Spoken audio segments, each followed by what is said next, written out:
Привет, привет на всички! Сега ще зададем въпроса и ще погледнем на Таро. От какви събития сега си отивате, си заминавате? Позициите ще бъдат 3. Ще ви избира камък. Ето черен такъв. Първа позиция. Втора позиция розов кварц. И трета позиция авантюрин, ето такъв, кафяв. Авантюрин черен. Много ми харесват тези камъчета, но те са изкуствени. Черен авантюрин, розов кварц и кафяв авантюрин.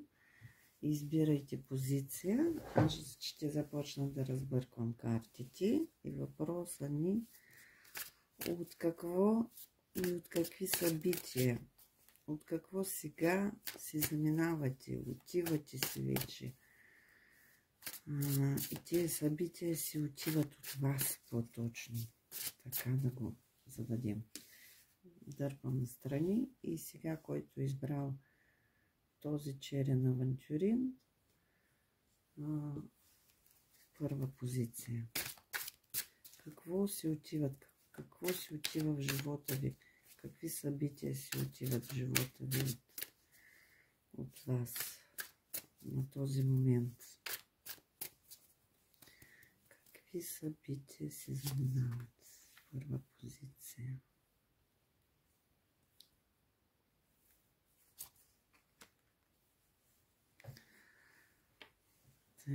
Да обмисля, да помисля. Така, тук сте били с семейство, всички заедно. Възможно или някакъв празник е бил, или нещо. И това вече си отива, свършва.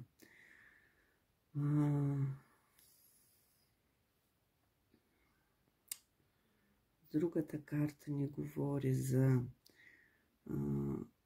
за някакво скъперничество. Или вие не искахте да давате пари за нещо.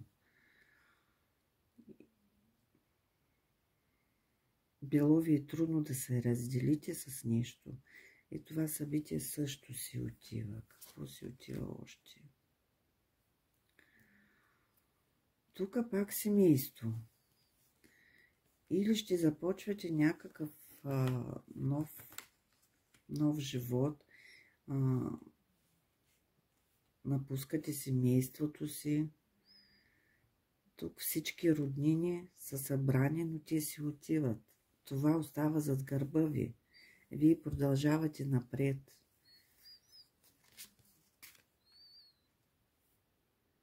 Така, тук някакъв мъж и той си отива от живота ви.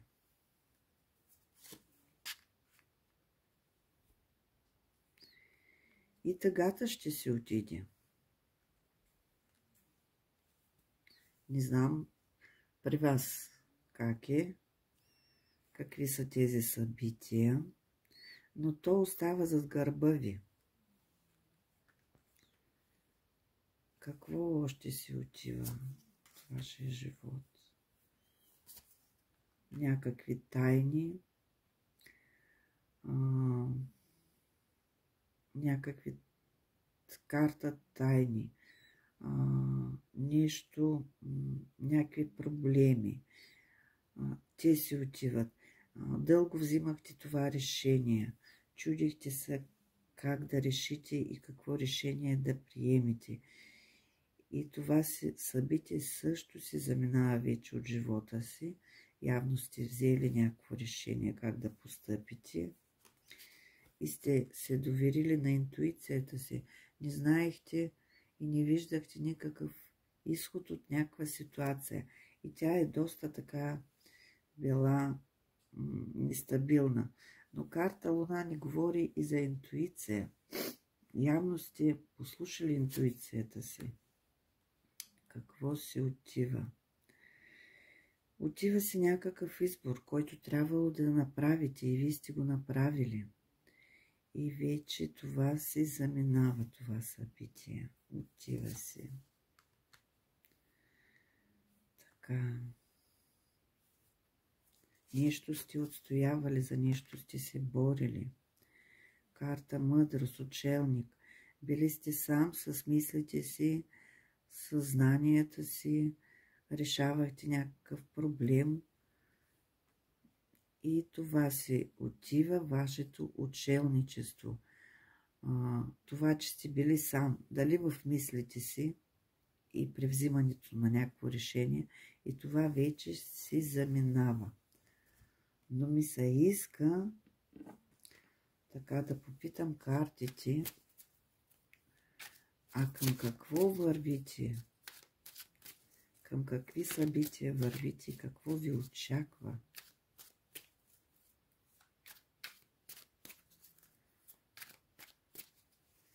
Към какво вървите и какво ви очаква?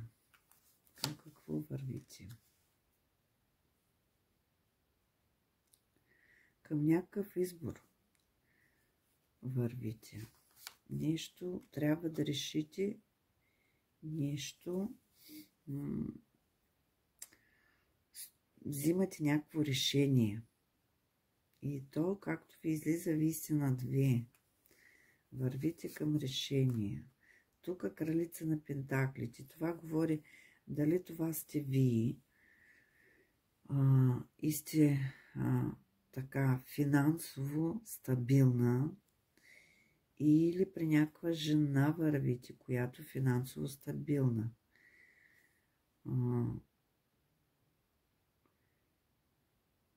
И пътя ви е отворен. Всички жезли, вървите към победа, към успех. На емоции. Или вие ще се вълнувате така. Ще се вълнувате, ще се радвате. Хубава карта. И тук, възможно, някой от вас, от първа позиция, ще заминава някъде да учи. Защото тук е карта учител. Но също тази карта означава вяра. Трябва да вярвате. Вървите към това, в което вярвате.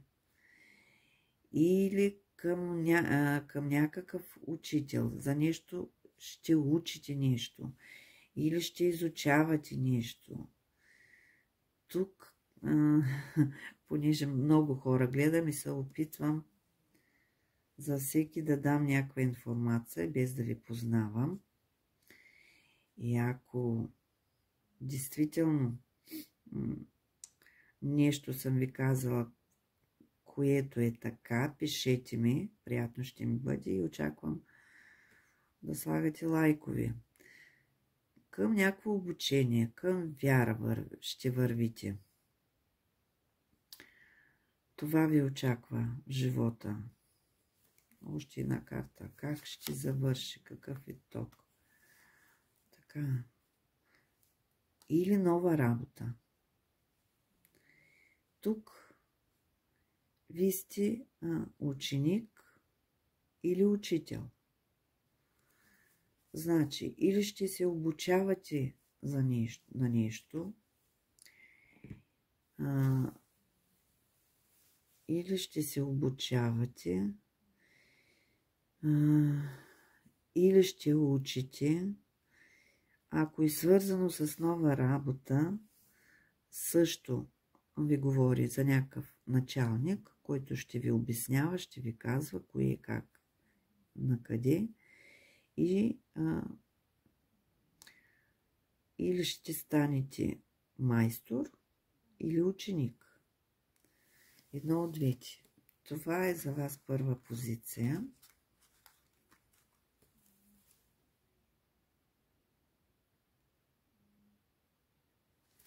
Втора позиция, който е избрал розов кварц.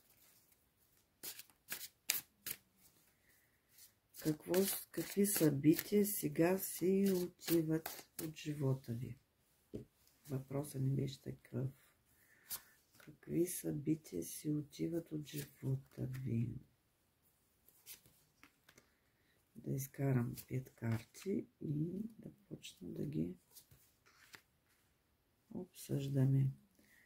Така, някаква радост е имало в живота ви, за нещо сте се радвали, на някакви стари спомени, но живота ви се променя много бързо.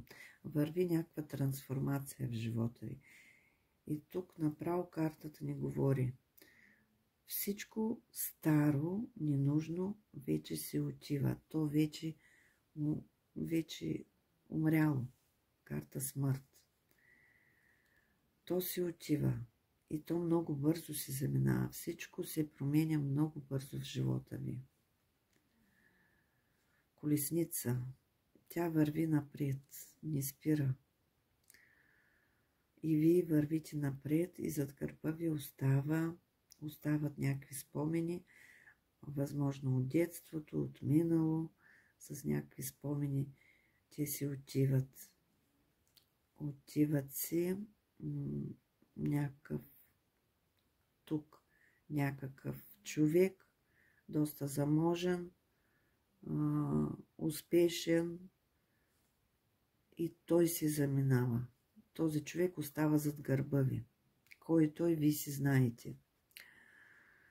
Но мислите, вие стояхте пред някакво решение. Нещо сте обмислили и сте били на две. Много такава тъжна карта, която ни казва, не сте виждали изход от ситуацията.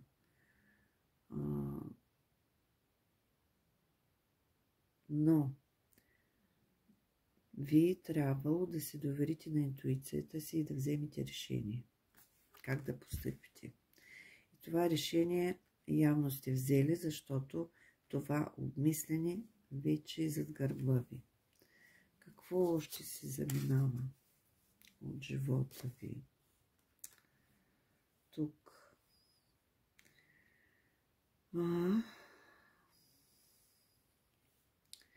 За нещо сте се обучавали, или ако сте били на работа, или вие, ако сте обучавали някой,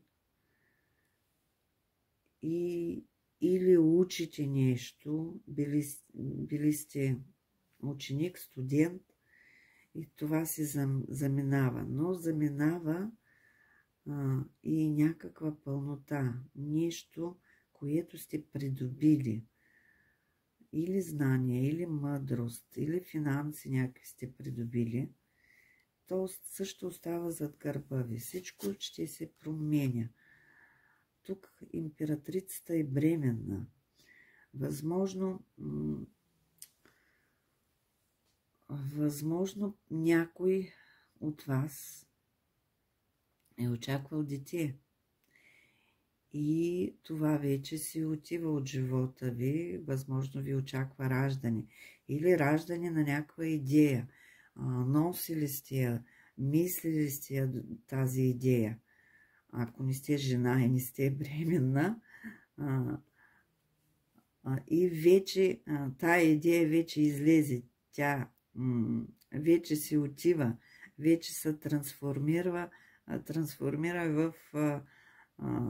в материално, ли как да кажа, тая идея.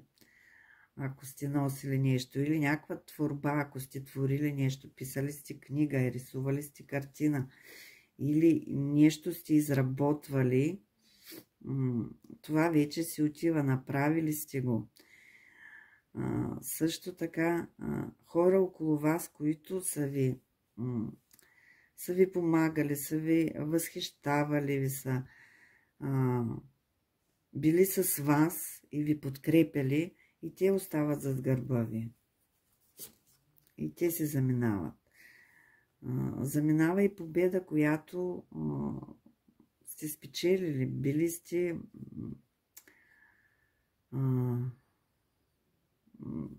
тук сте се радвали. Или някакъв проект, или нещо сте спечелили, успели сте. И това се отива вече от живота ви. И карта умереност, която казва всички проблеми, които сте имали, колкото и да са хубави, тук гледам хубави неща, не нещо лошо, но то си отива, то вече е отживяло, свършило е. И сега настъпило в един момент, такъв момент, че постоянно нещо трябваше да действате. Нарушен беше вашия комфорт, спокойствие, притеснение сте имали. И това си отива вече. Това ето е картата. Не се вижда на камерата. И това си отива. И сега ще попитаме, към какво вървите, какво да очаквате, какво идва. Какво идва? Идва, така, чакайте, ще изкарам петяхто карти и ще почнем да ги обсъждаме. Така, какво идва? Идва при вас, идват някакви спорове. Вие ще отстоявате нещо, ще отстоявате, ще защитавате някакъв ваш проект или ваша идея, или вашето място под слънцето, ще защитавате, ще отстоявате. Хубава новина ви очаква. Ще се приборите с нещо, за което се борите пред някакви противници или нещо, което, защото сте силна личност и при вас идва сила. Вие ще се справите. Много хубава карта. Карта сила. Ето така. Свети камерата. Карта сила. Виждате ли дракон? И вие го галите този дракон. Вие сте победител. Ще укротите звяра. Какъв звяр? Или звяра в себе си, или звяр, който стои пред вас. И тук също много хубава карта ви излиза. Карта Фортуна. Късмета е на ваша страна. Късмета, вървите към късмета. Късмета е ваш. При някакъв млад мъж ще му донесе нещо, някаква хубава новина ще му донесе. Или ви, късмета ви още в началото. И то емоции, хубави събития ви очакват. Емоционални събития, много ще се радвате. И как ще завърши накрая? Да видим. Тук карта говори, че ще полагате някакъв изпит или ще се доказвате някъде за нещо. Ще трябва да докажете вашите знания или ако се трудите, ще трябва да докажете вашия професионализъм. Това е за вас. Втора позиция, розов кварц. Който избрал този авантюрин, капяв, трета позиция, да започваме. От какви събития сега си заминавате? Какво си отива от живота ви? Какво се отива от живота ви? Трета позиция. Какво се отива?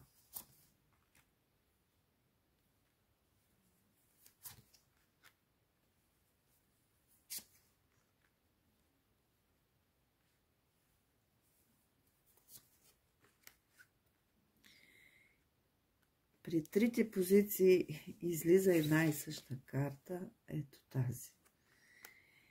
Или човека, който мисли и гледа три позиции, или действително така. При вас си отиват някакви проблеми, които са били доста отдавна. Доста отдавна сте търпели. Било ви много тежко, защитавали се, отбранявахте се по някакъв начин. Те си отиват. Отива се и учелничество. Били сте като учелник сам, със себе си, съзнанията си. Но картата повечето говори за самотник. Човек, който сам се е борил с нещо. Това се заминава. Тук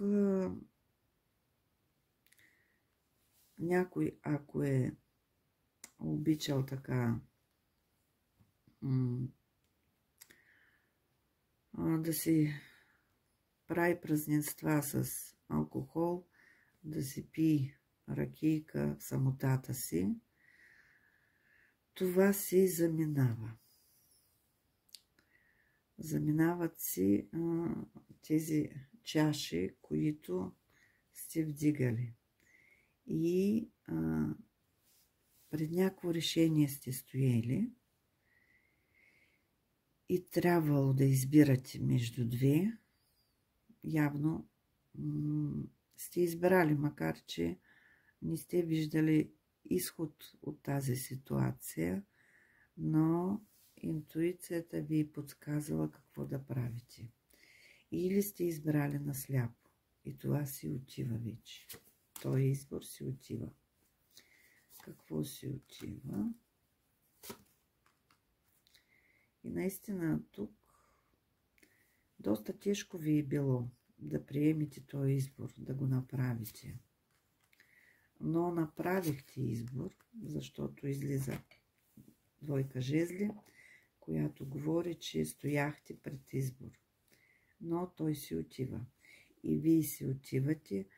Някакви проблеми сте имали. Тук вие си заминавате с натъжено сърце, обръщате гръб на всичко. И си отивате, поемате по новия път. Тук даже и за някакви пари става въпрос. То за големи пари и те остават зад гърба си. Зад гърба ви. Отказвате се и от тях. И стояли сте на... били сте в такъв момент тъжен, пътища много и сте се чудили какъв път да изберете. Ето вижте показателя. Но вие сте имали, или някой ви е показал пътя, или интуицията ви е подсказал на къде да вървите. Просто имали сте избор. Какъв избор да направите, какъв път да поемете в живота и това се заминава. Ако сте били болен или ако е било някакво заболяване, или просто сте били до такава степен изморен, депресиран, кошмари сте виждали, в сънищата сте се събуждали и те си отиват, тези кошмари се заминават. При вас доста така тъмни карти, негативни. Но за радост въпросът не беше такъв, че какво си отива от живота ви и това си заминава. А какво идва?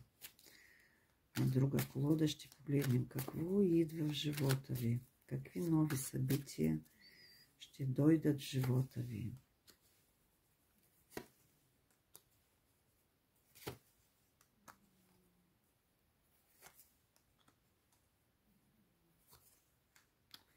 Тук е доста интересно при вас. Два големи аркана ви излязаха.